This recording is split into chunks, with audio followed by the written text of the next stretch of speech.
वाहिगुरू जी का खालसा, वाहिगुरू जी की फ़तेह। मैं आपका साथी इंद्रजीत सिंह परिवहन पंचायत से।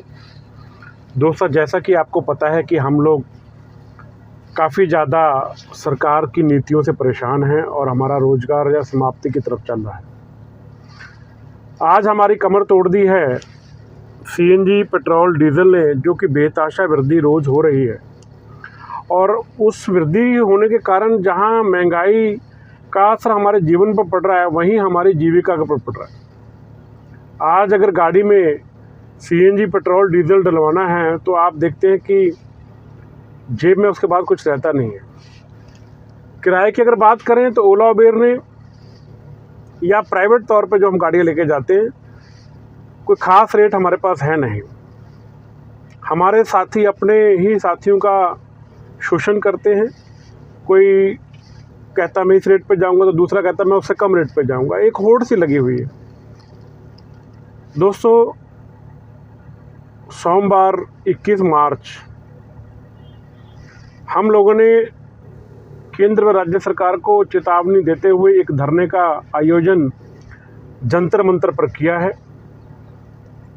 पिछले 4 दिन से लगातार हम लोग सीएनजी पंप्स पर, स्टैंड्स पर जा रहे हैं। वहाँ से हमें जो प्रतिक्रिया मिली है, सबसे पहली प्रतिक्रिया तो हमें मिली है कि एमसीडी टोल नहीं होना चाहिए। ख़ास तौर पे ऑल इंडिया टूरिस्ट परमिट वालों ने कहा है कि जब हमसे आप पार्किंग फ़ीस लेते हैं तो उसके बदले में कोई पार्किंग नहीं देते, और फिर एमसीडी टोल किस लिए लिया जाता है। और हमारा भी सरकार से निवेदन है कि अगर आपको टोल लेना है तो समस्त गाड़ियों से ले। आप हमसे सौतेला व्यवहार क्यों करते हैं? आप कमर्शियल गाड़ी से टोल ले रहे हैं और प्राइवेट से नहीं ले रहे। आज जो हमारी टैक्सी में बैठने वाला यात्री है, एक मध्यम वर्गीय परिवार का नागरिक है, जो कि गरीब तबके से मानते हैं। तो अगर उसके ऊपर आप एक अतिरिक्त भार डालेंगे तो वहन तो उसको करना पड़ेगा, तो गरीबी बढ़ेगी, महंगाई बढ़ेगी।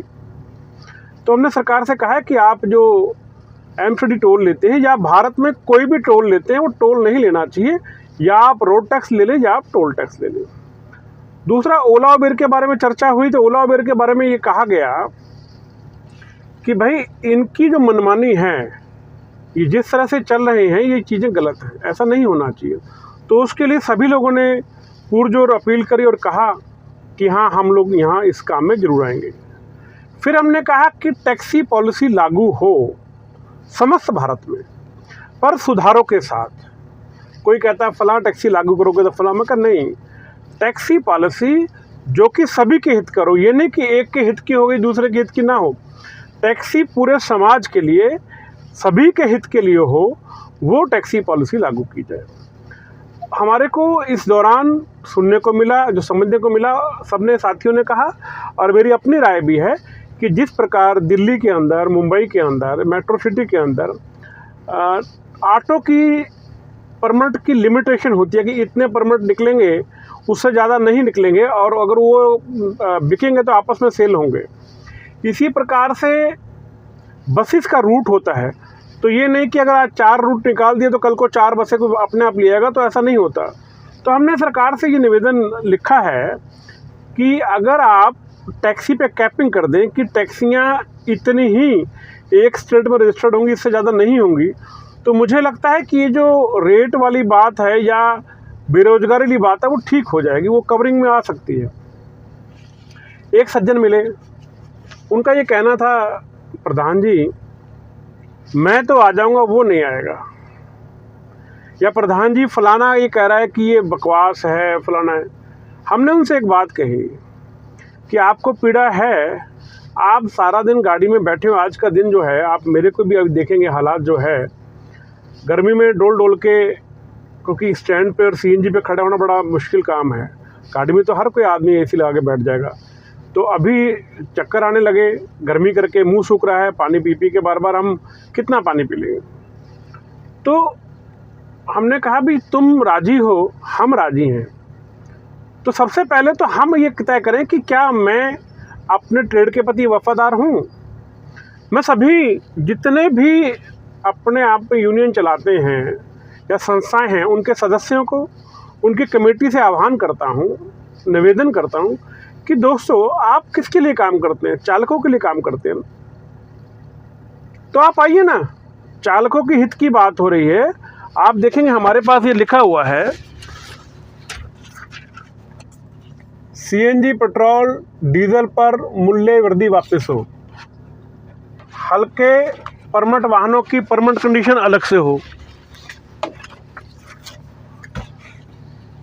ओला उबेर कंपनियों पर मनमानी पर तुरंत रोक लगे, सीएनजी पेट्रोल वृद्धि पर तुरंत वापसी हो। ये देखिए, ये हम बात कर रहे थे केंद्र राज्य सरकार की टैक्सी विरोधियों की नीतियों के खिलाफ। ओला उबेर, मतलब कुल मिला के कहने का ये है कि अगर हम सभी लोग 107 आ जाएं तो मुझे लगता नहीं कि कोई भी ऐसी डिमांड है जो पूरी ना हो। आज मैं कहूं कि मैं अपनी संस्था लेकर चल रहा हूं, वो अलग चल रहा है, तो हम सब लोग जो खिंड के काम करते हैं तो हमें कामयाबी नहीं मिलती। हमारे बहुत से मित्र कहते हैं सर हो जाएगा होना, लेकिन मेरे मित्र अगर हम यही सब लोग एक मंच पर आकर कार्य करते हैं तो क्या ये कामयाबी ज़्यादा नहीं होगी? आज हमने कहा सरकार से, जो हम लिखने जा रहे हैं, प्रधानमंत्री से मांग करने जा रहे हैं कि टैक्सी पॉलिसी या कोई भी टैक्सी से रिलेटेड, ऑटो से रिलेटेड, ग्रामीण सेवा से रिलेटेड, टेम्पो ट्रेवल से रिलेटेड कोई भी कानून आप बनाएं तो सबसे पहले हमसे पूछा जाए। हमारी पूरी संस्थाओं में से कुछ लोगों को आप उस कमेटी में रखें जिससे कि सब कुछ हो जाए। अभी बैंकों के बारे में अगर बात करें तो हमारे कुछ लोगों की गाड़ियां फ्री हो गई हैं, लेकिन अभी भी बहुत से लोगों की गाड़ियां किस्त पर हैं। उनकी बहुत सी किस्तें टूटी पड़ी, बहुत बुरा हाल है। वो क्या करें, कहाँ जाएं, समझ से बाहर। आज अगर हमें लगता है कि हम सब लोग एक होकर ये प्रधानमंत्री से कहें कि हम ब्याज देने को तैयार हैं, हम किस्त भरने को तैयार हैं, हमें अच्छा रेट दिलवाया जाए। मैं तो ये कहता हूँ कि जहाँ सरकार जो है अपनी गाड़ियाँ खरीदती है, वहीं पर जो गाड़ियाँ हमने खरीद रखी हैं उनको सरकारी डिपार्टमेंट में लगा लिया जाए, और हमें ज़्यादा रेट नहीं चाहिए। आप जो अपने ड्राइवर को सैलरी वहाँ देते हैं वो सैलरी हमारी गाड़ी को दे दें, उतने में गाड़ी हम पेट्रोल समेत दे देंगे। मेरी बात समझ पा रहे हैं आप? केंद्र सरकार की जो जितने विभाग हैं उन सब में प्राइवेट गाड़ियाँ चल रही हैं। मैं सरकार से निवेदन करना चाहता हूं कि हमारी जो टैक्सियां हैं, इनको जो आपके ड्राइवर की सैलरी है 45,000, उसके बाद आप गाड़ी लेते हैं, गाड़ी की मेंटेनेंस करते हैं, पेट्रोल डीजल डलवाते हैं, उसका खर्चा अलग होता है। मैं कहता हूं कि आप ड्राइवर ना लेकर आप हमारी गाड़ियां ले लें 45,000 रुपये में, मैं देने को तैयार हूँ, हमारे सभी साथी देने को तैयार हैं। क्यों साथियों, इस बात से सहमत हो ना? अगर डिज़ायर हमारी 45,000 रुपये महीने में चली जाए तो क्या बुरी बात। इसी प्रकार हमने सरकार से निवेदन किया कि आपने जो बीमा है, इंश्योरेंस है, उसमें हर साल थर्ड पार्टी की इजाफा कर दी। आप कोई भी एक ऐसा काम बताएं जिसमें टैक्सी चालक को या चालक को कोई बेनिफिट हुआ है आज तक। कोई एक सिंगल पैसे का बेनिफिट सरकार ने हमें दिया हो। आज लाइसेंस की रिन्यूअल की बात करें तो मोटी फीस लगती है, ट्रेनिंग लगती है, रोजगार है, हमें तो हर जगह लूटा जा रहा है। और मैं आप सभी साथियों से क्यों चर्चा कर रहा हूँ कि अगर हम सभी साथी एक नहीं होंगे तो सरकार का तो मानना है कि फूट डालो और राज करो। अभी देखो हम लोग प्रोटेस्ट करने जा रहे हैं, अगर हमारे बीच में कोई लोग कहेगा कि यहाँ मत जाओ तो मतलब सरकार का आदमी हो गया, सरकार से झोला भर के नोट मिल गए होंगे, इसीलिए तो मना करेगा ना। जब भी आपको लगता है कि कोई आदमी आपको वहाँ जाने से मना कर रहा है तो मतलब वो ओला उबेर से मिला होगा, तभी तो मना कर रहा है ना वो। वरना किसी भी आदमी को किसी का विरोध करने का मतलब क्या होता है? जब उसको उससे फ़ायदा होता होगा तभी तो विरोध करेगा। मैं इसलिए बोलता हूँ कि सभी लोग एक मंच पर रहें, एक साथ रहें।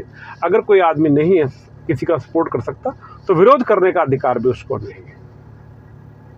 आज हमारी गाड़ियाँ पैनिक बटन नाम जैसे एक छोटे से पुर्जे से परेशान है, जिसका कोई यूज़ नहीं है। सरकार को पता है काम नहीं करता, फिर भी सरकार उसके बदले में 8500 रुपया गाड़ी मालिकों से ले रही है। स्पीड गवर्नर की हम बात करते हैं तो स्पीड गवर्नर का कोई यूज़ नहीं है। जब दिल्ली और दिल्ली से बाहर पूरे भारतवर्ष में स्पीड के कैमरे लग चुके हैं, उनके चलान होते हैं, तो फिर इस डिवाइस का बेनिफिट क्या है? सरकार खाली पीली एक चीज़ लिखे जा रही है, हम उन सब चीज़ों से बचना चाहते हैं। कभी किसी का चलान कर दिया वर्दी का, अभी मेरे पास कुछ केस आए हैं नकली टैक्स कटता है।